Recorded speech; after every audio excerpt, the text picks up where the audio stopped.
Bonjour à tous et merci d'être parmi nous ce matin. On est ravis de vous accueillir pour ce webinaire à propos des approvisionnements de matières premières. Euh, Sachez quelques petites indications avant de commencer à proprement parler le webinaire. Donc, vous avez un onglet questions où vous pouvez poser à tout moment vos questions. Nous les prendrons donc sur les 15 dernières minutes sur la session dédiée et vous recevrez tous par email suite à cette session un recording. Donc, ne vous en faites pas. Euh, et sans plus attendre, je vous présente donc Charles Thury, qui est associé chez Muse Partners, ainsi que Jean-Baptiste Clouard, CEO et cofondateur de Flowlity. Est-ce que, Jean-Baptiste, je peux peut-être te laisser te présenter brièvement, puis laisser ensuite le micro à Charles. Bah, bien sûr, mais merci beaucoup Anne. Bonjour à tous, ravi d'être présent aujourd'hui. Jean-Baptiste, moi, je suis président et cofondateur de Flowlity, que j'ai cofondé il y a maintenant presque 5 ans avec mon associé Karim, avec l'ambition de résoudre les problèmes de stock dans la chaîne d'approvisionnement. Et donc pour moi, pour ma part, donc j'ai fait toute ma carrière en supply chain planning chez différents éditeurs de logiciels, notamment Dassault Systèmes et Anaplan. Et donc, je suis CSCP, donc grosse passion pour les sujets supply, pour disrupter tout ce qui est logiciel sur le sujet. Et puis, donc, Flowlity, maintenant, c'est une boîte d'une trentaine de personnes. On travaille avec beaucoup d'industriels et distributeurs partout en Europe. Voilà quelques mots sur nous. Bonjour, enchanté à tous. Donc Charles Thury, je suis un des associés de Muse Partners. Donc Muse, on est une société de conseil qui accompagne nos clients sur toute la chaîne de valeur, depuis l'innovation, la conception, jusqu'à l'industrialisation et toute la gestion des opérations. Donc on est un peu plus de 250 consultants aujourd'hui en France et en Allemagne pour un chiffre d'affaires d'un peu plus de 50 millions d'euros. Et donc, je vais commencer à traiter toute la partie du contexte et des grands enjeux avant de redonner la main à Jean-Baptiste sur l'apport de Flowlity pour l'optimisation de la gestion des stocks. La première chose, c'est les grands enjeux actuels auxquels sont confrontées les entreprises. Et c'est vrai que si on a des enjeux qui sont assez habituels de croissance, de phase de déclin, aujourd'hui, ils sont complexifiés par tout ce qui est la multiplication des canaux et des poids respectifs de chacun des canaux de distribution dans le schéma directeur de chaque entreprise. En parallèle de ça, la demande a une volatilité qui commence à être de plus en plus complexe à gérer.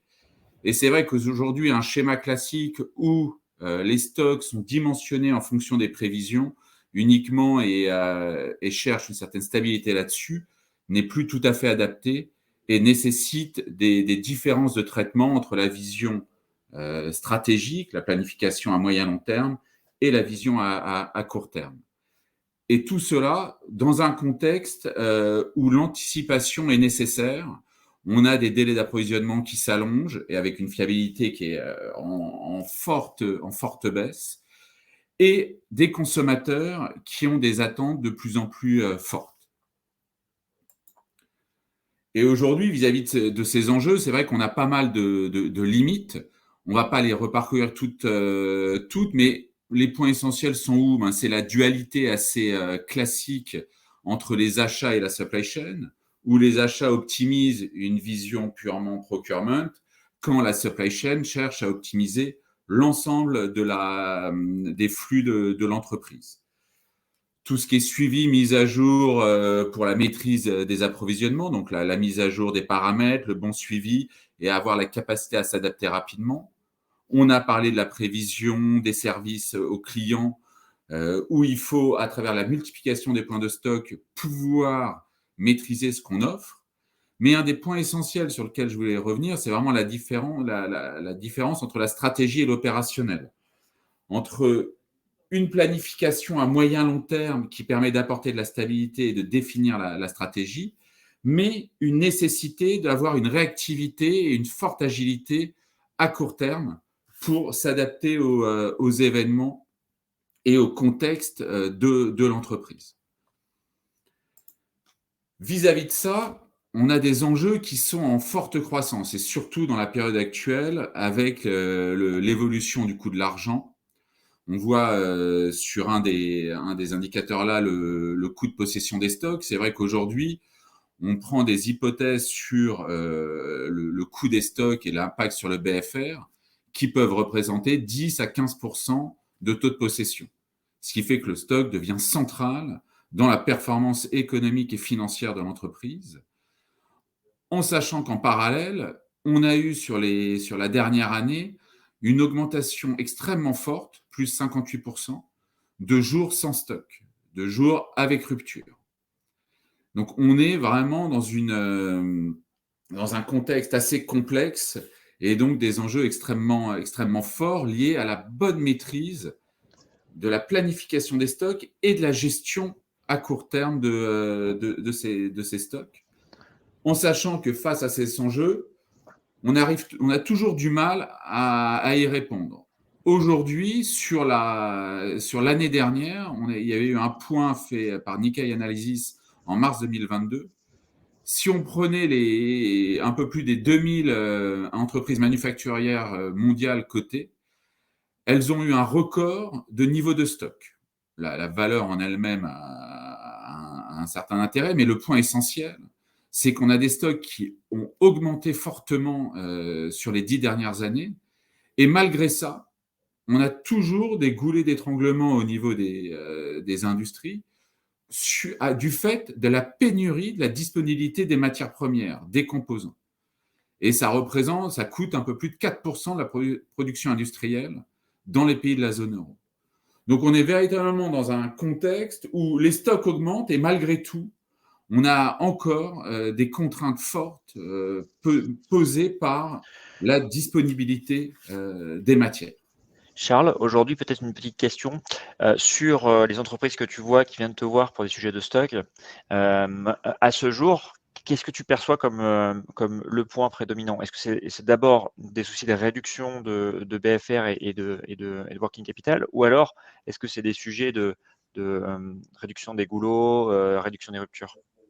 Le vrai problème, c'est qu'aujourd'hui, les ruptures et les goulots sont essentiels parce qu'on a besoin d'optimiser au maximum la gestion des assets industriels, des assets logistiques. Et donc, ce point-là est critique. Malgré tout, on a un coût du WAC, le coût d'immobilisation, on va dire, des stocks, qui est fortement impacté du fait de l'argent qui coûte de plus en plus cher. Donc, on est véritablement dans la martingale infernale qui est que on doit baisser les stocks pour maîtriser le résultat, la performance. Et en même temps, on a besoin d'utiliser au mieux les assets industriels, l'ensemble des CAPEX engagés pour pouvoir assurer une optimisation des coûts et surtout de répondre aux attentes des clients qui sont de plus en plus fortes et tout ça à travers la multiplication des canaux, donc à travers une complexité de maîtrise de l'ensemble de mes points de stock. C'est un peu une réponse de Normand. C'est très intéressant et c'est vrai que nous, on voit aussi un peu les deux. Il y a quand même un contexte inflationniste important qui amène à effectivement avoir un coût du capital important et donc des soucis d'optimisation sur les stocks, c'est assez important. Mais en même temps, les problèmes de rupture, notamment sur les approvisionnements composants, ne sont pas résolus. Et ça provoque pas mal de retard pour les industriels, surtout dans l'assemblage. Et c'est des sujets aussi importants. Donc, ouais, il n'y a pas réponse de Normand. Effectivement, c'est plutôt adapté.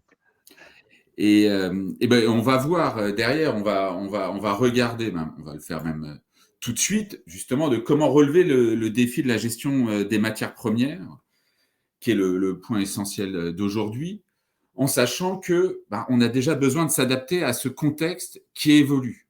On est depuis plusieurs années, et évidemment, le Covid a apporté une croissance forte sur ce contexte en évolution. Sur la gestion de stock, on vient de le dire, on a toujours ce niveau de BFR qui est un enjeu critique et qui est complexifié à travers la multiplicité des canaux de vente. Donc, on est véritablement dans la gestion du stock. On a différents éléments liés à la notion de traçabilité, de customisation qui sont assez habituels. Mais surtout, on a, par rapport à ces éléments qui sont très internes à l'entreprise, on a la vision extérieure à l'entreprise, son environnement, et donc, c'est-à-dire les consommateurs, les clients de l'entreprise, qui réagissent de plus en plus mal face à une rupture. Face à une rupture en rayon, face à une rupture sur un site Internet. Et donc, acceptent de moins en moins que l'entreprise n'offre pas un service fort et une disponibilité permanente. En parallèle de ça, sur la partie opération, on a des schémas industriels qui se complexifient avec différentes strates, différents niveaux intermédiaires, sur les grandes entreprises typiquement aéronautiques, les tier 1, tier 2, tier 3, et ainsi de suite, avec en parallèle de ça, une concentration et une forte spécialisation des fournisseurs, ce qui nécessite une capacité à anticiper, et donc toujours avoir cette stratégie de planification à travers le SNOP et du forecast à la prévision, mais une capacité après à retrouver de l'agilité à un niveau, à un horizon plus court terme. Dans la partie opération, on a aussi toutes les attentes de customisation. Et en amont de ça, et sur la partie plutôt innovation et R&D, la conception des produits, qui est complexe, qui est connectée, et avec une offre qu'on élargit, donc des portefeuilles de produits de plus en plus larges et avec des difficultés à être gérées. En sachant que cette gestion des stocks, elle concerne l'ensemble de la chaîne. On voit en haut tout ce qui est planification. C'est vrai qu'on parle toujours de planification de production, mais ce n'est pas le seul élément. Il y a aussi toute la planification logistique, maîtriser mes assets logistiques, mes disponibilités en entrepôt, mes anticipations en besoin de débord, la planification des transports, qui est en plus renforcée avec potentiellement des pénuries de main-d'œuvre et de capacité à livrer. Et en parallèle de ça, toute la partie gestion des stocks, de la matière première, des composants, jusqu'aux produits finis en fin de chaîne. Et sur cette représentation, on n'a pas mis l'ensemble des flux à traiter, car on a aussi toute la gestion des flux retour, qui est essentielle dans l'environnement réglementaire actuel, le flux des retours, les flux des déchets. Donc, c'est vraiment une optimisation qui doit être maîtrisée sur toute la chaîne et où la cohérence doit être parfaitement maîtrisée pour assurer qu'au niveau de l'usine, on positionne des stocks qui soient cohérents avec la stratégie sur les entrepôts et sur les poids de vente. Pour arriver à maîtriser l'ensemble de ces flux et de cette chaîne, on a 4 dimensions clés. La première, c'est le positionnement du stock au bon niveau stratégique. Ça, c'est les schémas directeurs qui permettent d'assurer ça, et aussi les nouvelles techniques type DDMRP. En parallèle de ça, toute la partie du dimensionnement du stock. Et la problématique est moins le dimensionnement en tant que tel que le suivi et la mise à jour de l'ensemble des paramètres pour pouvoir s'adapter.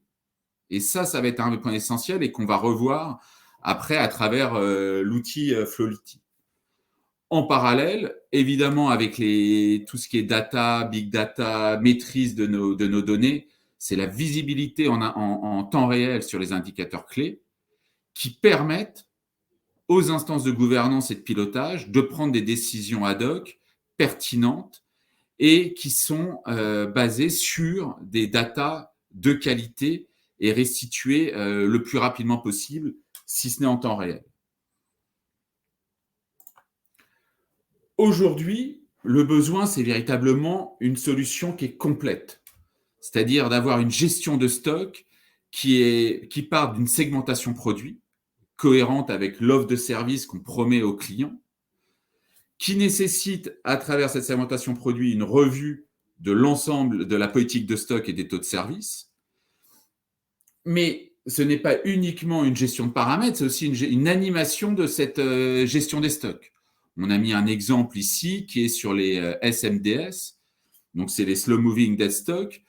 de ne pas aussi subir des stocks morts ou des stocks qui vont bientôt mourir, mais d'avoir une dynamique de gouvernance qui permette de piloter et de nettoyer les stocks.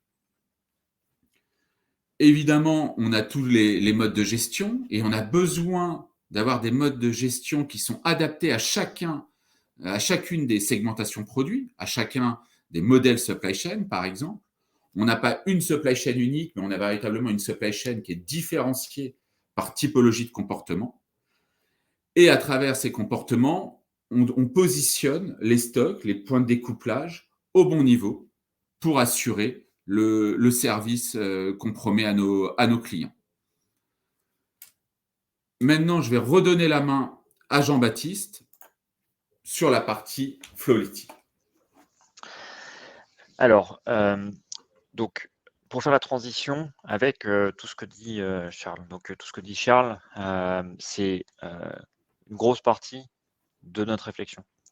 Maintenant, nous, on s'est positionné sur les problèmes de stock et on a essayé de faire une focalisation sur les acteurs industriels, l'approvisionnement composant qui est toujours une des problématiques principales, et essayer de faire table rase du passé et de se poser la question, OK, pourquoi les industriels aujourd'hui ont des vraies difficultés à gérer leur stock composants, approvisionnement composants.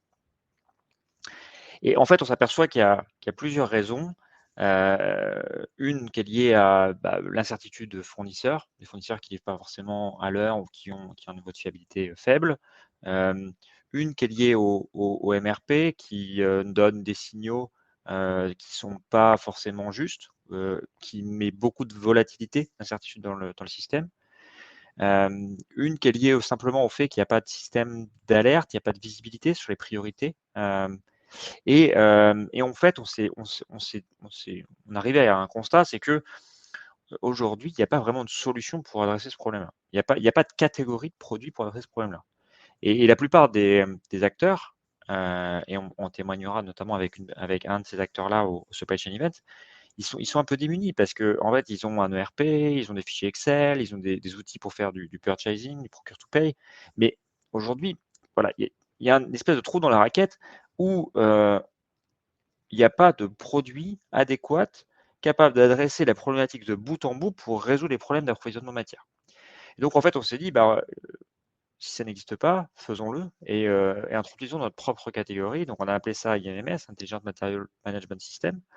Et en fait, on a voulu à travers cette idée, adresser l'entièreté des briques qui nous permettent d'être beaucoup plus en contrôle et beaucoup plus performants sur l'approvisionnement composants et matières premières pour les industriels. Ça repose sur quoi? Ça repose sur un pilotage des stratégies d'approvisionnement, des niveaux de stock, où est-ce que je place mes stocks, ou quel produit est absolument prioritaire parce que ça va influer beaucoup sur mes opérations de production et puis sur ma disponibilité produit fini. On va bien sûr être capable de prendre en compte et d'utiliser l'intelligence artificielle pour être plus performant sur la prévision de la demande, donc challenger le MRP, mais aussi la prévision des retards fournisseurs. On va intégrer les fournisseurs dans la boucle parce qu'on s'aperçoit que sur cette partie disponibilité matière, en fait, il y a quand même une grosse composante fournisseurs et collaboration qui va être prédominante pour avoir de la performance. Et puis 4, il y a un sujet d'intégration parce que en fait, la partie approvisionnement matière, il y a des choses qui se passent dans l'ERP, il y a des choses qui se passent dans les logiciels de procurement. Et en fait, il faut être intégré complètement dans l'écosystème IT déjà préexistant pour apporter de la performance. Et vraiment, c'est ça l'idée derrière la création de cette nouvelle catégorie. Donc, si je passe à la prochaine slide. Donc, Flowlity, donc c'est un outil de prévision et de planification de la chaîne d'approvisionnement qui va me permettre de faire plusieurs choses à travers différents modules. Un module de simulation qui va me permettre de simuler où placer mes stocks, mais aussi quelle stratégie d'approvisionnement, quelle stratégie planification. Je vais pouvoir mettre en place sur mes différents composants, sur mes différentes références. C'est un peu, pour faire le lien avec ce que Charles disait tout à l'heure, la partie stratégique, où est-ce que je place mes stocks. Et on va avoir des outils de simulation pour identifier l'impact de ces placements de stock, ces décisions stratégiques sur la performance opérationnelle de l'entreprise. Une partie demande, un module demande, c'est pour avoir des meilleures prévisions, pour challenger le MRP. Un outil planning qui va permettre de planifier la bonne quantité d'approvisionnement à passer à mon fournisseur. La partie order qui va être l'interface avec le RP. Et la partie network qui va me permettre de collaborer de manière efficace avec mes fournisseurs. Et en fait, on a vraiment une solution complète de bout en bout qui va me permettre vraiment d'adresser le problème dans son entièreté. Je vais faire un drill down sur la partie algorithmique et la partie planification de l'IMMS. En fait, l'idée, c'est vraiment de challenger ce qui est fait actuellement et ce qui ne résout pas le problème et qui crée en fait beaucoup de ruptures en amont de la chaîne. Si je prends un MRP, un système MRP classique, il est toujours fait à peu près de la même façon. Il y a une prévision qui est faite sur des produits finis, souvent de manière collaborative. Alors, on appelle ça souvent le SNOP, enfin, c'est une partie du SNOP. Prévision qui est faite sur un niveau agrégé, famille, parfois à la référence, mais souvent à des niveaux agrégés. Cette prévision, elle est désagrégée sur la référence en tant que telle, le SKU. Ensuite, il y a un MRP qui va tourner la nuit et on va avoir une recommandation d'approvisionnement sur des composants. Le problème de ça, c'est qu'en fait, on va cumuler les erreurs. Toutes ces étapes de calcul déterministes vont agréger, cumuler des erreurs, et ce qui fait qu'en fait, en bout de chaîne, en bout de course, la prévision sur les composants, elle est faible. Et surtout, elle est très volatile. Parce que en fait, on peut changer par exemple le plan de production et un batch de production peut passer du mardi au jeudi et dans ces cas-là, en fait, ça décale complètement l'approvisionnement composant en conséquence. Et donc en fait, ça crée beaucoup d'instabilité dans la chaîne d'approvisionnement et c'est pas top. Et ça, c'est un constat qui est plutôt clair, partagé par la recherche, mais aussi par différentes méthodologies. D'ailleurs, c'est pour ça que Charles mentionnait les DMRP. Le DDMRP a challengé cette approche-là, avec certaines limites qu'ils ont atteintes, mais ils ont challengé cette approche-là, ils ont fait le bon constat. Et Floity, on a fait le même constat. Et en fait, on s'est dit que une façon plus intelligente de faire, ça serait de refaire en fait une prévision sur chacun des échelons. Et en fait, sur chacun de ces échelons, sur chacun de ces composants, on va placer un stock tampon qui va absorber la volatilité, mais on va refaire une prévision sur chacun de ces échelons. Et cette prévision, elle va devoir prendre en compte des signaux qui vont regarder dans le passé, des signaux qui vont regarder dans le futur. Donc, en fait, la consommation passée et le calcul de besoin net est aussi une entrée dans les algorithmes de prévision. Je vais y revenir tout à l'heure. Mais en fait, le principe, c'est on place un stock tampon, on fait une prévision sur chacun des échelons, mais vu que la prévision, on sait que par défaut, une prévision, c'est faux. Mais par contre, on est capable de quantifier l'incertitude de cette prévision.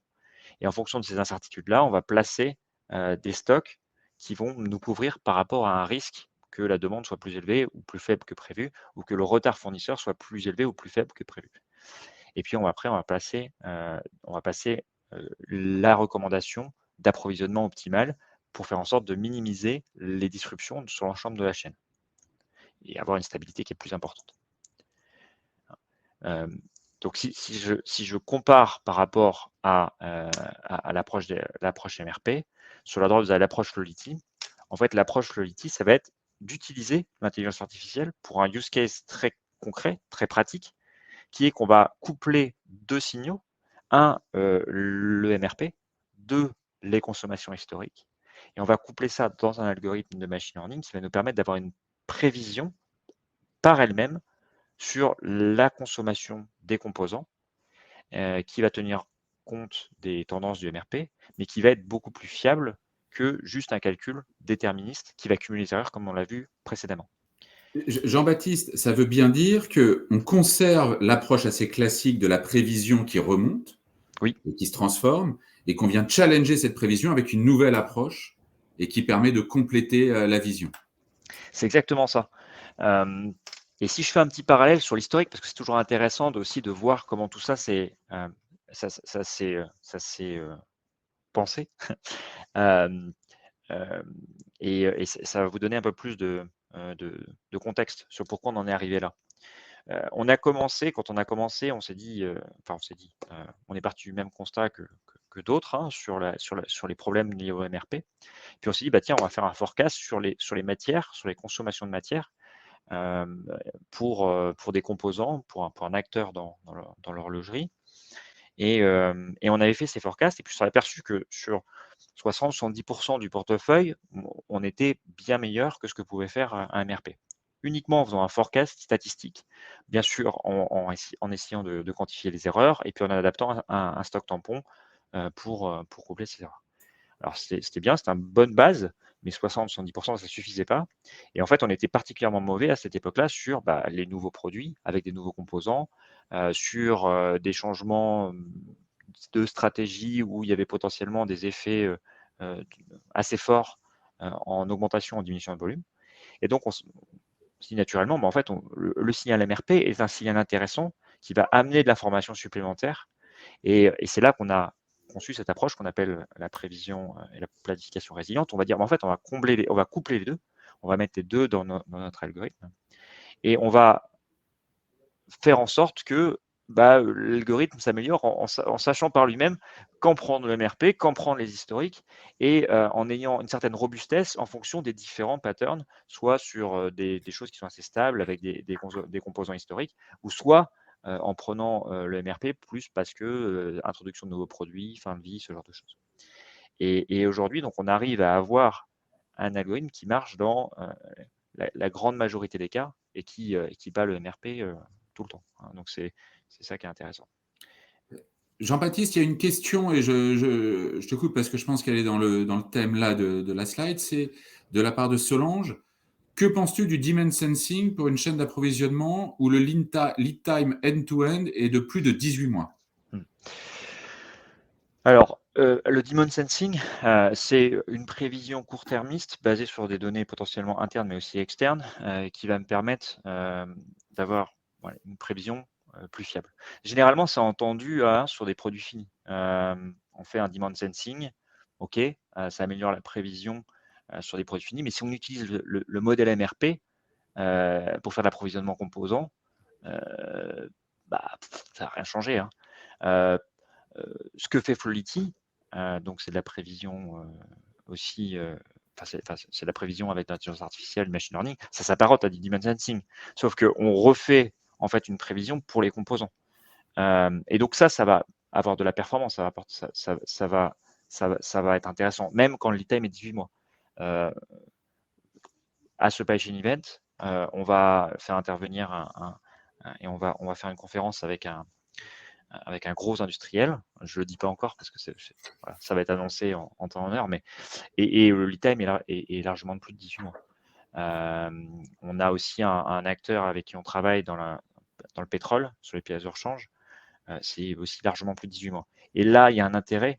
Là, on va pouvoir faire en fait des prévisions, en fait des probabilités de prévision, parce que c'est ça qu'on fait. C'est des probabilités de prévision. C'est pas une seule prévision. Et en fonction de ces probabilités de prévision, on va identifier quelle est la meilleure stratégie et quelle est la meilleure couverture du risque associé.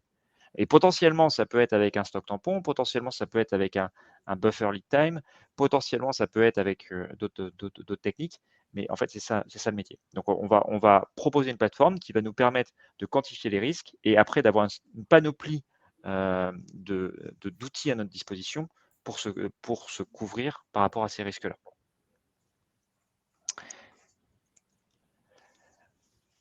Donc, pour conclure, je résume. Donc, ce qu'on fait chez Flowlity, c'est une prévision probabiliste. Donc, en fait, on donne une loi de probabilité sur des événements qui peuvent être des consommations, de la demande, qui va être fait sur chacun des niveaux de la nomenclature. On va faire aussi une prévision du lead time pour savoir quantifier l'incertitude sur quand est-ce que mes produits vont arriver sur mon point de stockage. On va, en fonction de ces incertitudes lead time et demande, placer un stock tampon qui va évoluer et qui va couvrir le risque. Et puis, on va refaire une recommandation d'approvisionnement. Et ça, c'est pour la partie, en fait, algorithmique. Mais derrière, en fait, l'algorithmie, c'est rien s'il n'y a pas un logiciel qui est facile à prendre en main, qui est sympa pour les utilisateurs pour prendre la bonne décision au moment. Donc bon, pour moi, hein, Flowity, c'est absolument les deux. Et en fait, on ne marche pas avec une seule jambe sans l'autre. Hein. C'est vraiment une performance et un investissement sur des algorithmes performants, et c'est très bien. Mais c'est aussi un outil avec un front-end qui permet à l'utilisateur de prendre la bonne décision au bon moment, d'avoir une certaine confiance dans sa prise de décision et sur les recommandations, et qui va permettre aussi aux décideurs de faire des simulations et après d'adapter sa stratégie en fonction de ses inputs et de ses envies. Hein. Ce que vient de dire Jean-Baptiste est essentiel parce qu'on a toujours des outils qui sont très performants, mais après, la vraie question, c'est l'utilisation, l'usage de l'outil, comment les personnes se l'approprient. Et donc, c'est toute la maîtrise du change dans l'entreprise et comment l'outil aide ou en tout cas simplifie ce change. Quoi qu'il en soit, Jean-Baptiste, il y a une question de Benoît. La question, c'est la prévision probabiliste est basée sur ferme plus historique. Mhm. Quel est l'ajout de l'IA en termes de contexte, de tendance de rupture d'approvisionnement à sécuriser? Alors déjà, en fait, l'algorithme d'IA, il est composé de plein de petits algorithmes d'IA, dont une des composantes, c'est une identification des ruptures passées et un réajustement en fait, des historiques par rapport à ces ruptures. Je m'explique. Si par exemple, on a été en rupture d'un produit pendant 6 mois, ça ne veut pas forcément dire qu'on n'avait pas de demande pendant 6 mois. Hein. Potentiellement, il y avait une demande forte, mais le produit est en rupture, on n'a pas vendu. Il faut réajuster en fait, la prévision avec cette information-là, parce que sinon, on va avoir tendance vraiment à à faire une prévision qui est trop faible et en fait à se tirer une balle dans le pied. Donc ça, c'est un des use cases où effectivement, on va apporter une valeur on va ajouter importante. Et ça va faire le lien avec la question d'avant. Ce qui est intéressant dans Flowity, ça va être en fait cette capacité à identifier la rupture, proposer en fait une alerte aux décideurs ou aux planificateurs, valider que effectivement c'est une bonne rupture par une validation manuelle hein, pour dire ok, bah, c'est une bonne rupture ou pas, potentiellement apprendre sur ces validations manuelles au fur et à mesure du temps et prendre en compte l'information fournie par le planificateur pour après ajuster notre recommandation à la hausse, à la baisse en fonction de la décision. Donc oui, c'est tout à fait un cas où on va apporter pas mal de valeur. Voilà. Je pense que dans la réponse de Jean-Baptiste, il y avait un point essentiel, c'est que on a toujours le travail de l'utilisateur au départ pour caler le modèle, mais la force de l'outil, c'est ensuite d'apprendre par rapport à ce qui s'est passé. Et donc après, de pouvoir être force de proposition plutôt qu'être toujours sur un schéma d'alerte, de correction manuelle et ainsi de suite. L'apprentissage est un élément fondamental. C'est un point extrêmement important pour nous, philosophique, mais extrêmement important pour assurer le succès, c'est que en fait, notre but, c'est de mettre à disposition une plateforme avec la plus intuitive possible, qui va permettre à l'entreprise, à notre client, de prendre les bonnes décisions, de piloter sa stratégie et sa planification de la manière la plus optimale possible, mais absolument pas de prendre toutes les décisions pour notre client. Parce qu'il y a des inputs, il y a des décisions stratégiques qui ne sont pas nôtres, qui sont du ressort de nos clients. Et en fait, le but, c'est de les réarmer pour piloter leur supply chain, pas de les désarmer. Hein, et c'est absolument clé. On va prendre un cas, du coup, par exemple, donc chez Thales. C'est un cas intéressant parce que ça rebondit sur le sujet des longs lead time. Donc Thales, on est sur une BU qui fait des produits défense, satellite, ce genre de choses. Donc grosse gamme de produits avec des composants qui sont des produits électroniques assez complexes, avec des temps d'approvisionnement qui sont très longs. Le but, c'est donc de prendre en compte toute cette complexité, cette incertitude sur les pénuries passées, les retards fournisseurs passés, de prendre en compte la variabilité de la demande, parce que mine de rien, on est quand même sur des satellites, donc il y a quand même une volumétrie qui est modérée. Voilà, c'est quand même des produits qui sont à faible volume, et d'avoir des recommandations d'approvisionnement les plus fiables possibles. L'objectif principal du projet, c'est de diminuer les ruptures, mais aussi en contrôlant les stocks, parce que entreprise cotée, avec forcément des rapports ou des comptes à rendre sur le niveau de stock et le BFR. Vous avez quelques chiffres à l'écran. Au bout de 3 mois, donc c'est un pilote encore en cours. Alors on va même aller plus loin sur le partage dans quelques mois. Donc voilà un cas client, et ça conclut la présentation. En sachant qu'il y avait une question sur ton cas client, qui en tout cas, ça faisait ressortir un vrai sujet, c'est est-ce qu'on vous proposait une version on-premise? Non. Ouais. Alors on est assez, on est assez, on a fait ce choix-là, pas de on-premise, pour des questions de performance. Le problème, c'est que quand on met de l'on-premise chez des clients, après, il faut assurer la maintenance, il faut assurer les montées de version. Tu as une version différente pour chaque client. Donc, on a fait un choix aussi philosophique, mais très structurant, c'est d'avoir un seul produit qui est le même pour tout le monde. Ça a des inconvénients, c'est peut-être moins vendeur dans certains cas, mais c'est beaucoup plus performant sur le long terme en termes de proposition de valeur produit. Et donc, on a un seul produit, c'est SaaS, et c'est le même pour tout le monde. Et pour compléter la réponse de Jean-Baptiste, aujourd'hui, sur les solutions en SaaS, même les grands acteurs industriels de la défense, de l'aéronautique, les utilisent. On a les systèmes de sécurité, de chiffrement qui sont tout à fait pertinents pour Oui. assurer le niveau de confidentialité attendu. Oui, et c'est même bien plus généralement sécuritaire que les systèmes on-premise traditionnels, hein. J'ai une petite anecdote sur le sujet, parce qu'il y a Saint-Gobain qui s'est fait pirater, un énorme piratage. Alors, je ne sais plus exactement la date, mais c'était il y a 3-4 ans, peut-être 5 ans maintenant. C'était partout dans la presse, énorme piratage. Les seuls systèmes qui marchaient encore, c'était les systèmes des prestataires qui étaient en SaaS.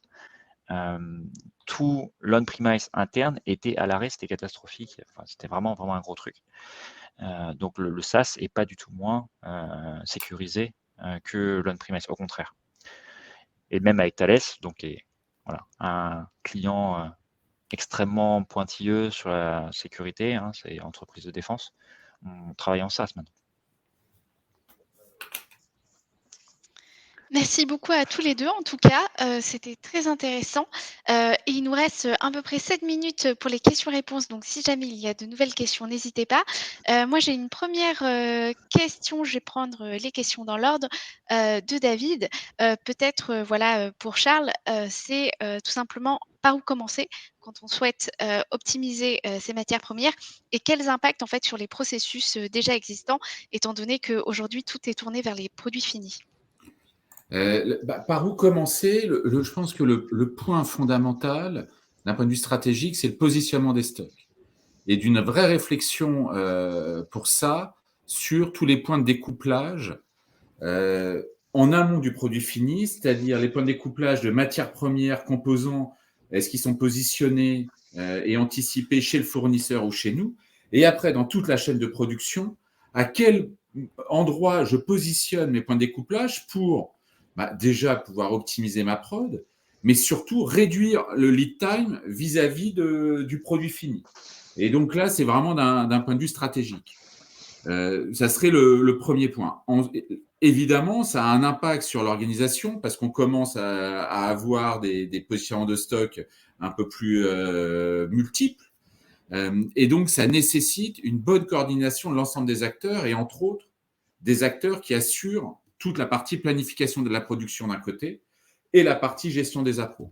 Donc, il y a une gouvernance ad hoc qui doit être mise en place pour assurer une certaine fluidité dans la prise de décision et une maîtrise du bon niveau de stock. Donc, c'est vraiment une logique de vision stratégique, positionnement de stock et vision, gouvernance, pilotage entre la planification industrielle, la planification des appros et la planification de la distribution et des ventes. Parfait. Jean-Baptiste, est-ce que tu souhaites compléter quelque chose? Non, rien à compléter sur. Alors, je réponds aux questions. Alors, cette présentation sera disponible et réalisée donc en anglais le 10 octobre. Si jamais vous souhaitez l'enregistrement, on sera très heureux de vous le partager. La session en anglais sera faite avec Peter Schramm, qui est un ancien analyste de Gartner. Et celle-ci est aussi enregistrée et tous les participants recevront par email le recording de cette session. Et petite question de Benoît, Flowlity est certainement connecté à l'ERP pour les imports des données nécessaires aux analyses de l'outil et la prise de décision. Quid des données de sortie post-décision, raccordement ERP avec interaction automatisée sur les fonctions ERP d'achat et planification. Oui, intégration aller-retour. Donc, effectivement, on a toutes les données historiques en entrée qui nous viennent de l'ERP. Et en retour, on a en fait les recommandations soit d'achat, soit de production, soit de distribution qui sont intégrées dans l'ERP et qui vont venir voilà, s'intégrer à l'ERP pour après être exécutées par les opérations. Donc oui, intégration aller-retour à mettre en place. Et pour compléter, on met en plus des schémas qui peuvent être différents selon les clients, c'est-à-dire ça peut être un retour vers l'ERP pour validation au sein de l'ERP ou un retour dans l'ERP avec utilisation directe sans validation manuelle. Donc après, ça dépend du niveau de maturité, du niveau bien sûr de produits à gérer, du niveau de criticité. On peut mettre des seuils aussi, mais Ouais. on automatise ça. Tout à fait. On a deux cas clients assez emblématiques. Il y en a un qui fait la validation dans Flowlity, donc qui transforme, en fait, par exemple, si on parle en logique SAP, le PEREC en PO dans Flowlity. Et puis, il y en a un autre qui fait cette opération dans SAP. Les deux sont possibles. Oui. Parfait. Dernière question, certainement au vu de temps qui nous reste. Quel est Grossmail le budget d'un projet type SaaS? Grosse maille, ça dépend grosse maille de la taille de l'entreprise et de la complexité. C'est impossible de répondre à cette question. On a chez Flowlity, enfin, on a une typologie de clients qui est assez variée, mais on va commencer vraiment à travailler. Voilà, les plus petits clients qu'on a, c'est à peu près 50 millions de CA minimum. C'est vraiment le minimum. Et après, voilà, on travaille, vous avez vu Thales, avec des grosses boîtes qui font plusieurs milliards. Donc, forcément, c'est pas le même budget. Donc, parlons-en plus spécifiquement. C'est impossible de donner une maille. Enfin, c'est impossible de donner une maille comme ça. Très clair. Bah, écoutez, merci beaucoup à tous les deux. Ça a été un échange très fructueux et très intéressant. Et merci à vous tous de vous être joints à nous ce matin. Et on espère vous revoir très nombreux lors d'un prochain webinaire. Merci beaucoup. Très belle matinée à tous. Merci Au beaucoup. revoir. Merci. Au revoir. Au revoir.